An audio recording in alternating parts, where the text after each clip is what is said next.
La idea de la charla de hoy es un poquitito contarles qué es lo que pasa, qué es lo que nos pasa cuando utilizamos algún tipo de dispositivos, ¿sí? Cuando nos metemos con algún tipo de interfaz, ¿sí? Qué es lo que nos pasa a nuestro cerebro. Antes de empezar, quería contarles dos cositas, ¿no? para que empecemos este viaje por esta temática, ¿no? De lo que es el cerebro digital. Primero hay que hacer una distinción, ¿sí? Lo que es mente de cerebro, ¿sí? A veces es un concepto que se suele mezclar, se suelen hablar de lo mismo, y en realidad son dos cosas totalmente diferentes. Cerebro es lo biológico, ¿sí? Lo que cada uno de nosotros compartimos, ¿sí? En cambio, mente tiene que ver con las experiencias nuestras, ¿sí? Nuestros sentimientos, nuestros recuerdos, ¿sí? Es individual. Cada uno la fue creando a medida que fue interactuando con el medio ambiente, ¿sí? Esa es una de las cosas que quería aclarar. Y otro tema que es muy importante, que tiene que ver con cómo nos afecta, ¿sí? El tema de esta interacción que hay con el mundo, ¿sí? La primera pregunta que nos viene es ¿cómo nos modifica el cerebro? ¿No? ¿Nos modifican las tecnologías al cerebro? ¿Sí? La respuesta fácil es sí, ¿sí? Todo lo que hacemos nosotros nos modifica, ¿sí? Modifica nuestro cerebro. Pero no es, no es diferente a la modificación que se va a producir cuando aprendemos a andar en bicicleta, por ejemplo, o cuando aprendemos a manejar, ¿sí? ¿Cuál es el punto acá? Es la cantidad de tiempo que estamos interactuando con la tecnología. Eso es lo que va a determinar cuánto nos va a afectar, ¿sí? Cuánto va a afectar a nuestro cerebro. Y nos viene una pregunta, ¿no? ¿La tecnología es buena o es mala? ¿Sí? Siempre tenemos gente que se escandaliza con la tecnología y gente que habla bien y gente que habla mal. Por si la tecnología no tiene sentimientos, no es ni buena ni mala, ¿sí? Todo depende para qué se lo utilice. Un ejemplo es sacarse una foto, una selfie, ¿sí? No es malo sacarse una selfie, pero hay que tener en cuenta que el año pasado, y sigue en aumento, 100 personas murieron haciéndose selfie, ¿sí? Entonces, ¿la tecnología es buena o es mala? Todo depende de quién la tiene, ¿sí? Quién lleva a cabo, quién la utiliza, cómo la utiliza, ¿sí? Ese es el tema.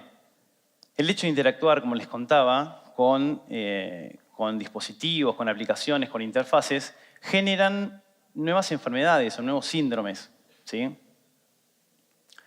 Un ejemplo es la infomanía, que es ese deseo compulsivo que tenemos de estar siempre informados, ¿sí? De ver siempre el feed de Twitter o de Facebook, ¿sí?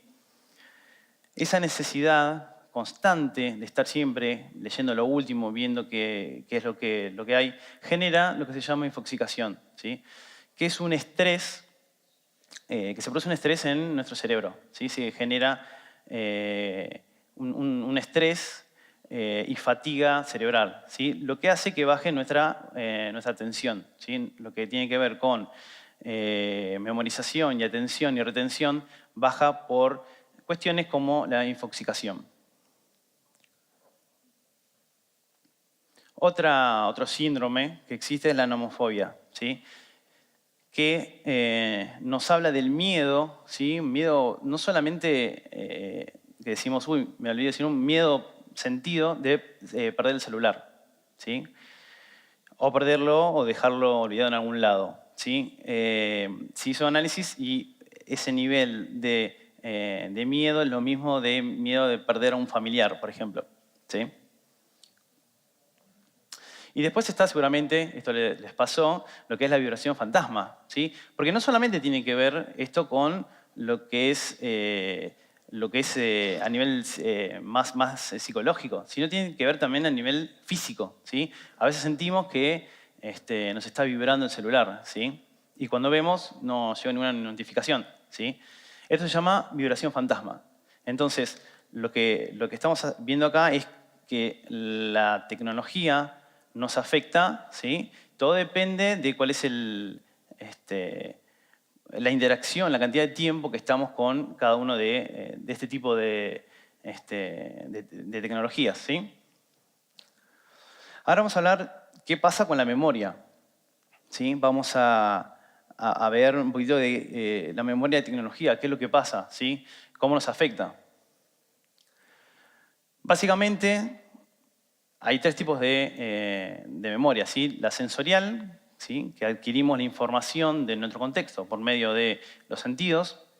Es súper corta, es un segundo, ¿sí? Interactuamos y ya desapareció. Y necesitamos lo que se llama memoria a corto plazo para prestarle atención a eso, ¿sí? La memoria de corto plazo o de trabajo dura, ¿sí? en nuestra mente nada más que 20 segundos. Y necesita un esfuerzo cognitivo nuestro, ¿sí? Para poder pasarlo al último estadio, que es la memoria de largo plazo, ¿sí? Cuando pasamos a esta memoria a largo plazo es lo que nosotros solemos recordar, ¿sí? Obviamente no podemos recordar todo, es imposible recordar todo y nuestro cerebro va recortando pedazos de lo que va viendo, ¿sí? Hace unos años unos investigadores sumaron un tipo de memoria más que se llama memoria Google, ¿sí? ¿Qué es lo que identificaron? Que las personas dejaban de utilizar memoria a largo plazo para dejarle la tarea a la interfaz, ¿sí? Dejarle la tarea a Google. Que Google sea el que lo ayude a recordar y no yo tener que hacer un proceso cognitivo, ¿sí? De nuevo, las tecnologías no son ni buenas ni malas, es cómo las usamos, ¿sí? Fueron un poquito más allá para ver si esto se producía no solamente a nivel diario, sino a nivel estudiantil, por ejemplo. Hicieron un experimento con dos grupos y lo que hacían era que realicen el mismo trabajo, estos dos grupos. A algunos se les decía que iban a poder luego buscar la información en Google y a otros no. Lo que querían comprobar es esto, lo de la memoria Google. ¿Qué fue lo que sucedió?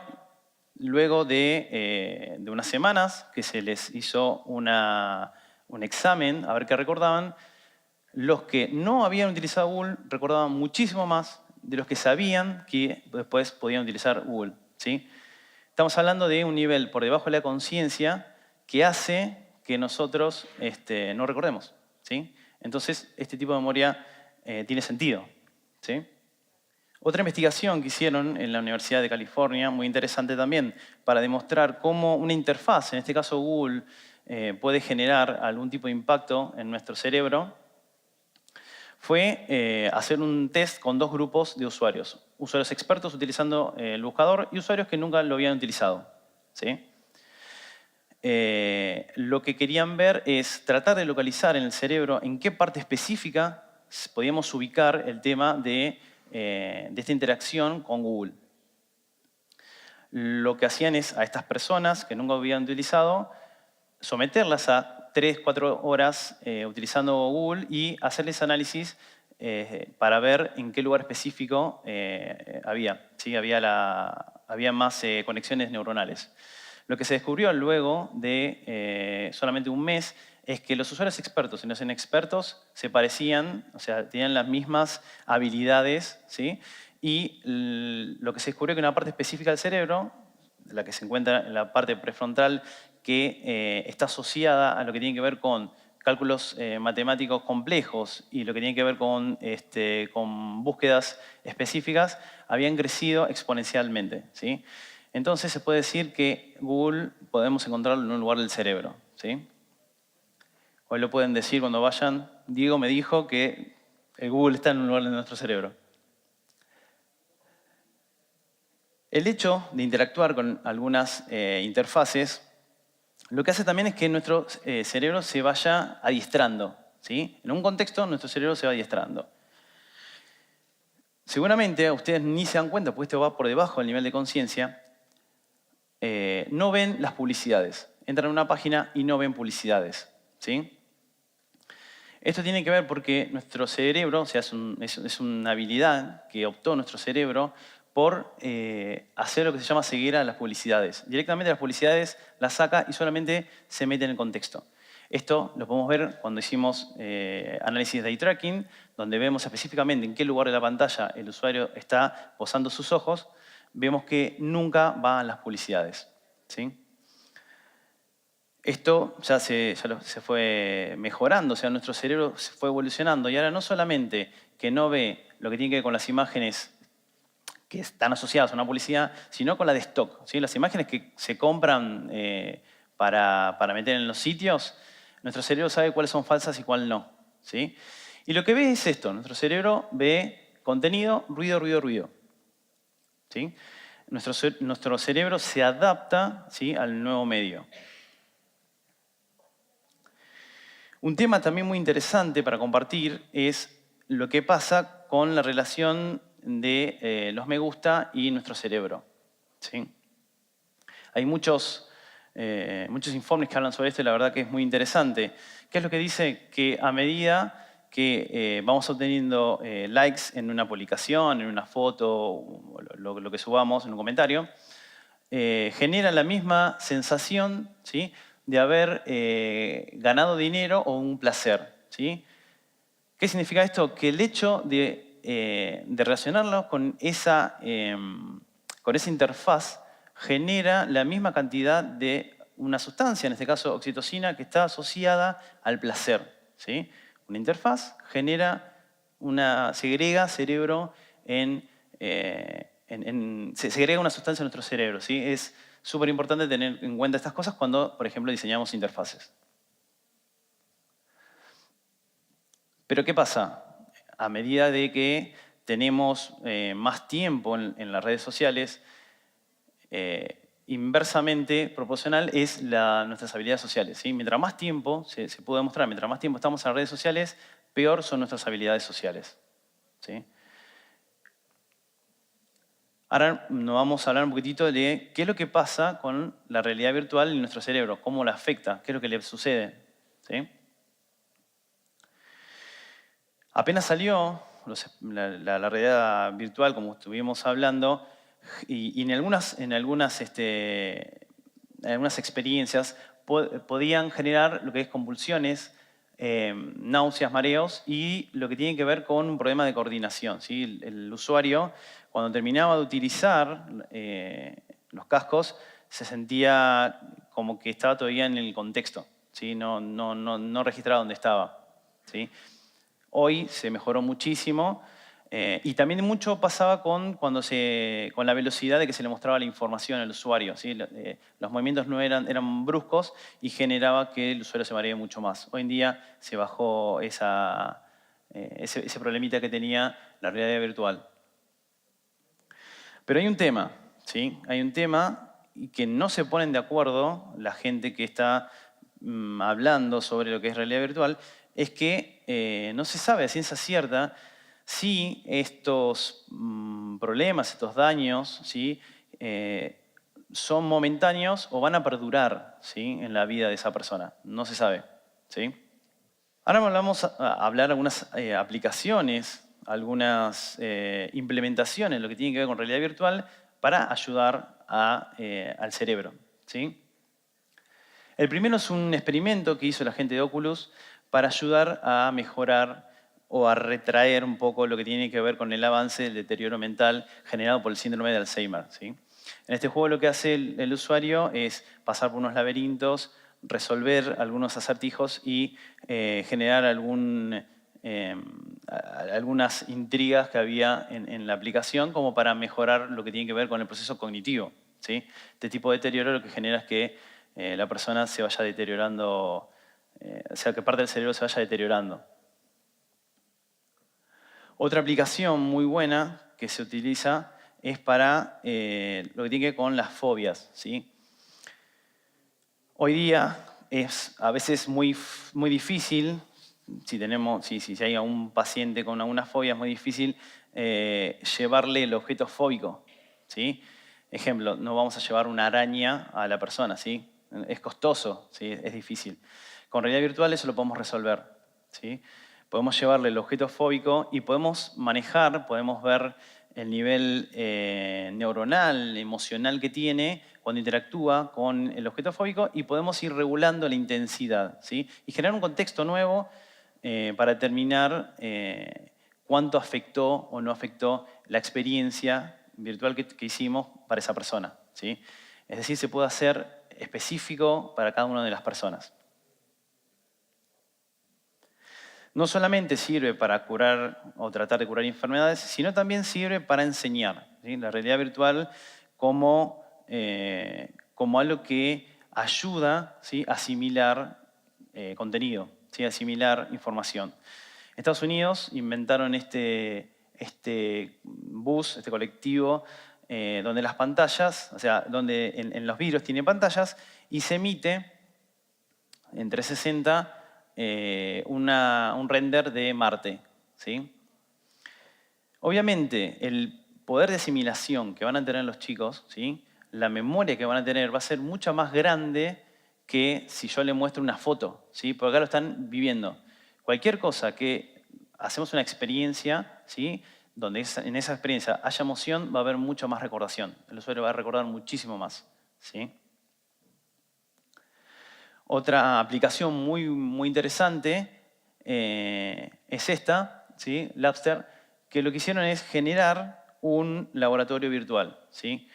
Si estudiamos medicina o si estudiamos química, es muy difícil contar con un laboratorio. Es súper costoso, ¿sí? Alquilar un laboratorio también es difícil, es costoso.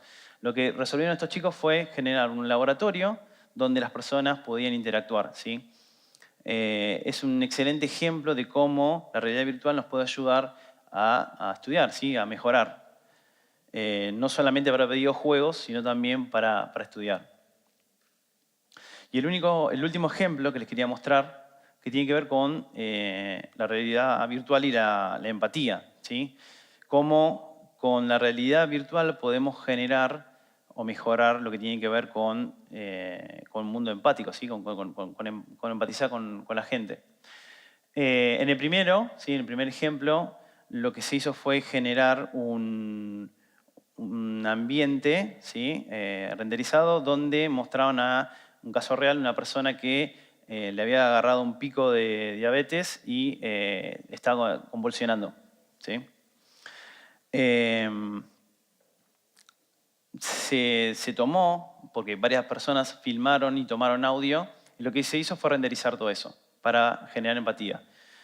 Es muy loco, pero la gente que tenía, ¿sí?, que se ponía los anteojos y interactuaba con ese mundo virtual, tenía las mismas sensaciones de que se estaba ahí, ¿sí? Había gente llorando, gente mal, ¿sí?, triste, angustiada por la situación. Y el segundo caso, ¿sí?, lo que mostraban, que ya estuvieron hablando a la mañana, sobre cuál era la realidad de una chica en Siria, ¿sí?, una refugiada en Siria. ¿Y para qué sirve, ¿no?, este tipo de generación de realidades virtuales para generar empatía? Para los que tienen que tomar decisiones sobre algo, ¿sí? No sé, una decisión sobre algún lugar, algo político, ¿sí? Se pongan en los zapatos de otras personas y vean a ciencia cierta qué es lo que le está pasando, ¿sí?